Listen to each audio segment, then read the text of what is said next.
Larry, thank you for being here at How's the Weather. Homelessness is, of course, something that you work with every day and that you work to prevent. Tell me a little bit about some of the programs that you're involved with here in Hamilton.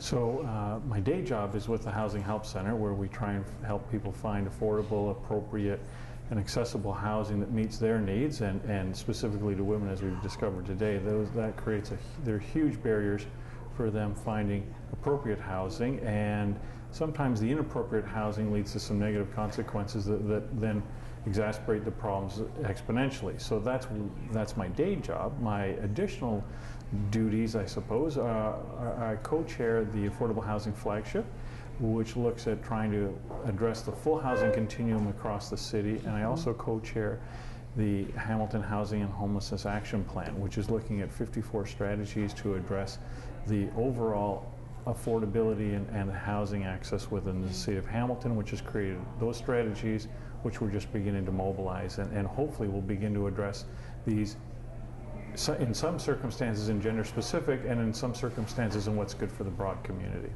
Let's talk about the gender specific just for a moment, because Sure. How's the Weather campaign is putting a gender lens on homelessness. How do you feel about that, about the fact that it's looking at the issues for homeless women in particular in this instance? Well, I think as we discussed today, the invisibleness of it really becomes the presenting problems. We see the men on the streets, and we can address that because it's front and center. The anonymity of women and the problem that it creates for them, again, makes it harder for us to find where those situations are.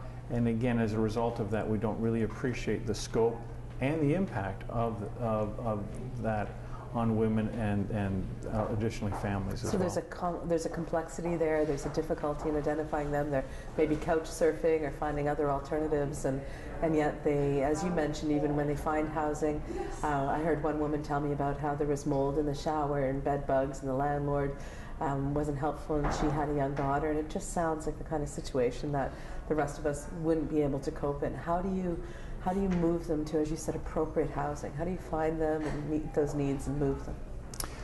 Well, I mean, if we knew the answer to that, we'd have solved this 50, 100 years ago. The complexity of it rests around economic barriers and how to have enough inventory that's appropriate and affordable and really meets the standards. The city has some tools in its toolkit that address the overall appropriateness of buildings, but individuals are apprehensive to address that, because if they're fortunate enough to find an apartment that fits into their budget category, they're not about to bring too much attention to it.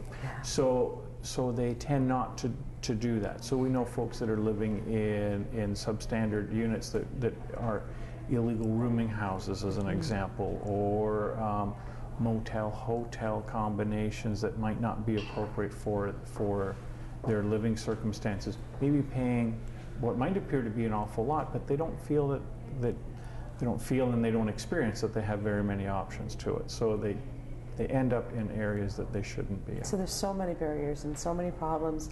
Do you think that a campaign like How's the Weather, for what it's worth, helps to bring some understanding or shed some light on the situation? What do you see as the positive outcomes of the campaign there? So the How's the Weather program, what it does is it lets it become a common conversation that everybody should have, regardless of where they fit on the housing continuum or the gender. The How's the Weather gives an opportunity for men to have a conversation around it, which doesn't make it sound like it's too pink. Right. That's why the campaign colors are red and black, actually, because we wanted it to be a campaign that both men and women could experience, could relate to, could discuss. It's a common conversation and an important one that we all need to be having. The solution sits in the needs of what we want our city to look like, and that isn't specifically tied, but when we look at it through the gender lens, it starts to make some very specific recommendations, because we know the vulnerability and the negative consequences and outcomes for women, that we need to address that in a much more decisive and focused manner. Well, thank you so much for everything that you're doing, and for talking to us today about how the weather is for you. Well, thank you for bringing this forward and giving an opportunity for all of us to be engaged in the Absolutely. discussion. Thanks, Thank Larry. you.